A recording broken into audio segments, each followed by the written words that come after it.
Hello everyone, आज है 2 मार्च और आज इस वीडियो में हम बात करेंगे अदानी ग्रुप के बारे में। देखिए, अदानी ग्रुप की 4 कंपनियों में अदानी ग्रुप के प्रमोटर्स जो है उन्होंने बहुत बड़ी बिकवाली करी और 15,000 करोड़ से भी ज्यादा का भैया पैसा इस बिकवाली से जुटाया है। कुल मिलाकर 21 करोड़ शेयर बेचे गए हैं और 15,400 करोड़ से भी ज्यादा का पैसा इन्होंने रेज किया है।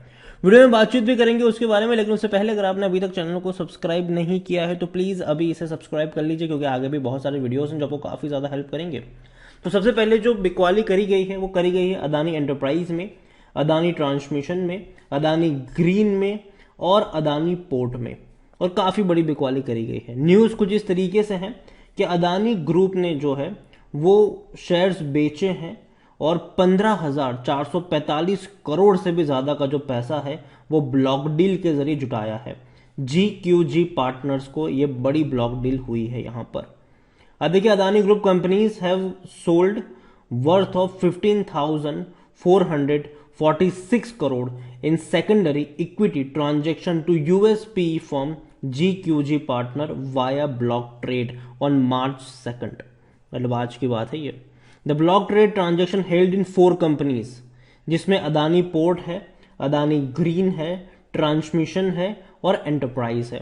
देखो, यहां पर यह है कि अदानी को कुछ रीपेमेंट्स और प्रीपेमेंट्स करनी है। हम सब जानते हैं अदानी पैसा जुटा रहे थे, इससे पहले खबर आ रही थी और वो खबर थी $3 बिलियन का पैसा रेज करने को लेकर, जो एक सोवियन वेल्थ फंड है उससे। लेकिन बाद में कहा कि भैया ये सारी रिपोर्ट गलत है, हम ऐसा कुछ भी नहीं कर रहे हैं। और हालांकि इस खबर से 2 दिन में तेजी भी हमें देखने को मिली, ठीक है। लेकिन अदानी ने जो किया मैं मानता हूं कि सही किया है। हालांकि ये जो शेयर्स बेचे हैं वो एक सही कदम है मेरे हिसाब से। यहां पर अगर देखो तो जो डिसीजन है, क्योंकि इनको फंडरेज करना था, क्योंकि Adani management told bond holder that it will expected to prepay और रीपे शेयर बैक्ड लोन, ठीक है, worth $690 million and $790 million by end of the March. देखो, मार्च एंड से पहले इनको ये 2 पेमेंट्स है वो करनी थी, $690 मिलियन की और $790 मिलियन की पेमेंट इनको करनी थी। और ठीक है, लोन लिया गया था शेयर बैक, मतलब शेयर को गिरवी रख के लोन लिया गया था। तो इसको रिगार्डिंग प्रीपे इनको और रीपे जो था वो करना था, इसके लिए पैसा चाहिए था इनको। और ये पैसा जुटाने के लिए ही ये 15,000 करोड़ 445 करोड़ रुपए रेज करे गए शेयर्स को बेचकर। और जाहिर सी बात है अच्छा खासा पैसा इनको यहां से मिल चुका है। यहां पर देखिए, the investment has made GQG अ की investor in the development and the growth critical Indian infrastructure. Adani group ने ये सारी चीजें कही है। और जेफरी इंडिया जो है वो यहां पर सोल ब्रोकर रहे हैं इस पूरे के पूरे ट्रांजेक्शन में, जो कि अगेन अच्छी बात है। जो राजीव जैन है, जो चेयरमैन है CIO ऑफ GQG पार्टनर्स के, उनकी तरफ से हालांकि अदानी को लेकर काफी पॉजिटिव कमेंट्री करी गई है कि we believe that the long term growth prospect for these companies are sustainable and we please to be in investing in the companies that will help advance India's economy and energy infrastructure including energy transition over the long run. मतलब इन 4 company में इनको भरोसा है, India की growth story पर इनको भरोसा है, ये कहा गया है यहां पर। आज देखा जाए तो इन सभी कंपनियों के शेयर में काफी बड़ी तेजी हमें देखने को मिली। अदानी एंटरप्राइज 3% की तेजी है, अदानी ट्रांजिशन ट्रांसमिशन 5% की तेजी है, ग्रीन 5% की तेजी है, पोर्ट में तकरीबन 3.5% की तेजी है। अब देखो यार, बेचा तो है लेकिन कहां पे कितना बेचा, तो यहां पर अगर हम बात करने जाए तो GQG पार्टनर ने अक्वायर किया है 3.39% stake in Adani enterprise, 0.04% stake in Adani ports, 2.55% stake in Adani transmission and 3.51% stake in Adani green energy. अब यहां पर अगर हम बात करें वैल्यू की, बात करें पैसा कितना रेस किया गया, तो अदानी एंटरप्राइज में तकरीबन 540 करोड़ रुपए के शेयर्स बेचे गए हैं, 5,460 करोड़ के शेयर्स बेचे गए हैं। और ट्रांसमिशन में 1,898 करोड़ के आसपास से शेयर्स बेचे गए हैं, ग्रीन में 2,806 करोड़ के आसपास से शेयर्स बेचे गए हैं और 5,280 करोड़ के आसपास से शेयर पोर्ट में बेचे गए हैं। तो बहुत बड़ी बात है। और अगर हम मिलियंस में काउंट करेंगे, मिलियन डॉलर में काउंट करेंगे, तो 1,840 करोड़, मतलब 1,840 मिलियन डॉलर के आसपास का रेस किया है, जो कि एक्चुअल में इनको चाहिए तो था भैया इतना, क्योंकि जाहिर सी बात है इनको जो 2 बड़े पेमेंट्स करने हैं, चाहे पेमेंट जो करने हैं 690 करोड़, 790 करोड़, तो जाहिर सी बात है इनको तकरीबन 1600 करोड़ तो चाहिए था। अब 1500-1600 मिलियन डॉलर तो इनको चाहिए था, ठीक है। तो ऑलमोस्ट उतना ही, थोड़ा बहुत ज़्यादा उससे इन्होंने जुटाया ज़रूर है। अगर हम बात करने जाए इस कंपनी को लेकर, तो हालांकि 21 करोड़ शेयर्स बेचे हैं कुल मिलाकर, सब कुछ अगर हम काउंट करते हैं यहाँ पर 21 करोड़ शेयर्स बेचे गए हैं, और लेकिन किस प्राइस पे बेचे हैं वो इंपॉर्टेंट है। अदानी एंटरप्राइज का शेयर अभी ट्रेड कर रहा है 1610 रुपये पर ट्रेड कर रहा है। अदानी ग्रुप ने शेयर्स बेचा है 1410 रुपये में अदानी एंटरप्राइज का, मतलब जिस एग्जिस्टिंग प्राइस से 200 रुपये सस्ते में बेचा है ये। 5460 करोड़ रुपए इन्होंने जुटाए हैं। आपको बता दें कि अदानी जो अपना एफपीओ लेकर आ रहा था अदानी एंटरप्राइज का, वो इस प्राइस से काफ़ी हाई प्राइस पे लेकर आ रहा था, ठीक है। अभी हालत ऐसी है कि जिस प्राइस पे एफपीओ लेकर आ रहे थे उससे काफ़ी निचली वाली प्राइस पे इन्होंने बड़ी बिकवाली करी हुई है। अदानी पोर्ट की बात करें तो तकरीबन 595 रुपये पर इन्होंने बेचे हैं शेयर्स, जो कि अदानी पोर्ट का जो शेयर है वो 622 पे ट्रेड कर रहा है अभी, और तकरीबन 5280 करोड़ रुपए इन्होंने अदानी पोर्ट के शेयर्स को बेचकर जुटाया है। अदानी ट्रांसमिशन की अगर हम बात करें तो अदानी ट्रांसमिशन में यहाँ पर जो बिकवाली हुई है वो जिस प्राइस पे हुई वो है 670 करोड़ के आसपास, सॉरी 670 रुपए के आसपास यहाँ पर बिकवाली हुई है। 668.40 रुपीज़ पर शेयर आप कह लो, और 1898 करोड़ रुपए इससे जुटाए हैं।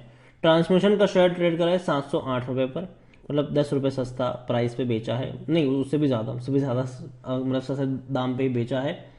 एनर्जी की बात करें, ग्रीन की बात करें, ग्रीन एनर्जी की बात करें तो 504 पे बेचा गया है ग्रीन एनर्जी का शेयर, जो अभी ट्रेड कर रहा है 535 पे ट्रेड कर रहा है। इसको 504 रुपये में अदानी ग्रुप ने बेचा है। 2806 करोड़ रुपए इससे जुटाए हुए हैं। तो हालांकि मुझे हैरानी नहीं होगी कि शायद इस प्राइस को एडजस्ट करता हुआ नजर आए। और देखो मैं पहले भी कह चुका हूं, मैं अब भी कहूंगा, ट्रांसमिशन और ग्रीन की तरफ मैं उतना ज़्यादा ध्यान इसलिए नहीं दे रहा हूं क्योंकि वैल्यूएशन की वाइज अगर हम बात पी रेशो की करें अदानी ग्रीन की, तो इसका जो पी रेशो 165 का है, सेक्टर पी 15 का है, ठीक है। और एक्चुअली में जो 2 दिन की तेजी है शायद अभी वो यहाँ पर काउंट नहीं हुई है, वरना इसका पी रेशो 165 से भी ज़्यादा हो सकता है, और इसीलिए कोई भी एनालिस्ट खरीदने की बात नहीं कर रहा है। ट्रांसमिशन की अगर हम बात करें तो 62 का इसका पी रेशो है और सेक्टर पी 15 का है। तो देखा जाए तो यहाँ पर भी जो आज की तेजी है वो अभी भी यहाँ पर काउंट नहीं हुई है, शायद थोड़ा सा और बढ़ के नजर आएगा आपको इसका। एंटरप्राइज का अगर हम बात करें तो इसका पी रेशो और भी ज़्यादा महंगा है, 230 के आसपास का पी रेशो है इसका। सेक्टर पी 47-48 का है, महंगा ज़रूर है ये, जिस प्राइस पर है अभी उस प्राइस पर। पोर्ट काफ़ी सस्ता है, 27 का पी रेशो है, 47-48 का इसका और सेक्टर पी है, सस्ता ज़रूर है ये अभी भी इतनी तेज़ी के बावजूद। लेकिन फिर भी मैं कहूँगा अगर आप मेरे चैनल को रेगुलर फॉलो करते हो तो भैया कई बार मैं वीडियो बना चुका हूँ, कई बार, और कई बार मैंने एक ही टारगेट सजेस्ट किए हैं, चाहे तेज़ी के हो चाहे मंदी के हो। मैंने एक ही टारगेट सजेस्ट किए हैं कि खरीदारी करनी है अदानी एंटरप्राइज में कर सकते हो, लेकिन 1000 रुपये 1100 रुपये के लेवल पर नज़र होनी चाहिए। अदानी पोर्ट में खरीदारी करनी है, 450 रुपये के नीचे खरीदारी के मौके बनेंगे। हालांकि गया भी था इंट्राडे में वहाँ पर, बाद में जब तेज़ी आई तो मैंने कहा था कि 450 से 500 रुपये के बीच में भी चाहो तो खरीदारी कर सकते हो। अदानी पावर की जहाँ तक बात है मुझे लगता है कि 100 से 110 रुपये का लेवल सही रहेगा। अदानी विल्मर की जहाँ तक बात है मैंने पहले भी कह चुका हूँ कि 300 रुपये का लेवल उसके लिए सही रहेगा। ट्रांसमिशन की बात हो, ग्रीन की बात हो, अभी मैं यहाँ पर नहीं पढ़ूंगा क्योंकि मुझे अभी भी थोड़ा सा इसका वैल्यूएशन जो है थोड़ा सा महंगा लगता है। अंबुजा सीमेंट मुझे पसंद आता है लेकिन 300 रुपये के आसपास, तो वहाँ पर नज़र होनी चाहिए। हाई प्राइस पर हो तब नहीं जाना चाहिए। और वाकई में भैया अदानी के मतलब आप देखिए यहाँ पर कि अदानी फैमिली ट्रस्ट की तरफ से 21 करोड़ शेयर बेचे गए हैं और 15,445 करोड़ से भी ज़्यादा का पैसा यहाँ से जुटाया गया है, क्योंकि इनको पैसों की ज़रूरत है इस कर्जे को चुकाने के लिए, लोन को चुकाने के लिए। और आगे भी अगर और लोन्स आती है तो भैया उसको भी चुकाने पड़ेंगे, और भी पैसा एक आने वाले दौर में रेस कर सकते हैं। और अगेन देखो यार, जो रिपोर्ट्स आती है ना, न्यूज़ आती है ना, पहली चीज़ कि आंख बंद के करके भरोसा मत करो, मैं कई बार बोल चुका हूँ, ठीक है। पहले भी एक रिपोर्ट आई थी कि 400 मिलियन डॉलर रुपए ये लोग जुटाने वाले अपने ऑस्ट्रेलियन कोल प्लांट के लिए। बाद में अदानी ने खुद अदानी ग्रुप ने डिनाई किया कि देखो ये फॉल्स न्यूज़ है। फिर कुछ दिनों में फिर 2 दिन पहले एक खबर चल रही थी 3 बिलियन डॉलर के रेस करने को लेकर, और 5 बिलियन डॉलर तक का क्रेडिट लाइन है वहां पर, तो उसको लेकर भी खबर आई। 2 दिन में शेयर भैया रॉकेट की तरफ भाग गया, ठीक है। आज वो भी रिपोर्ट को डिनाई कर दिया गया। सुप्रीम कोर्ट की तरफ से आज भी एक फैसला आया है कि देखो जल्द से जल्द इसका कोई भैया इन्वेस्टिगेशन शुरू करो और 2 महीने में रिपोर्ट सबमिट करो। हालांकि इस रिपोर्ट का भी अच्छा, हालांकि सुप्रीम कोर्ट की इस जो खबर है उसका भी फायदा अदानी को हुआ, शेयर में तेजी देखने को मिल गई। और मैं यही कहूंगा कि देखो यार कंपनी अच्छी है, ग्रुप अच्छा है, सॉरी कंपनी ग्रुप अच्छा है, ठीक है, सस्ते दाम पे मिलता है तो मौके बनेंगे, डेफिनेटली बनेंगे। और जो लेवल मैंने सजेस्ट किए हैं वो मुझे पसंद आता है खरीदारी के लिए। हर किसी लेवल पर मैं एंट्री नहीं करूंगा। बाकी मर्जी आपकी, वीडियो को यहीं पे एंड करूंगा। पसंद आए हो तो लाइक करो, शेयर करो, चैनल पर पहली बार है तो प्लीज सब्सक्राइब करें। और अदानी ने जो इतनी बड़ी बिकवाली करी है उसके बारे में आप क्या सोचते हैं वो भी मुझे कमेंट में लिखकर बता सकते हैं। मेरे हिसाब से जो फैसला लिया है इस बिकवाली का वो काफी सही है, क्योंकि ऑलरेडी प्रमोटर के पास 75% की तो होल्डिंग कई सारी कंपनी में है ही। अगर 3-4% डाइल्यूट कर भी देंगे तो उतनी ज़्यादा प्रॉब्लम मेरे हिसाब से नहीं होनी चाहिए। तो बाकी आप क्या सोचते हैं वो भी कमेंट में लिख के ज़रूर बताइएगा। Thank you.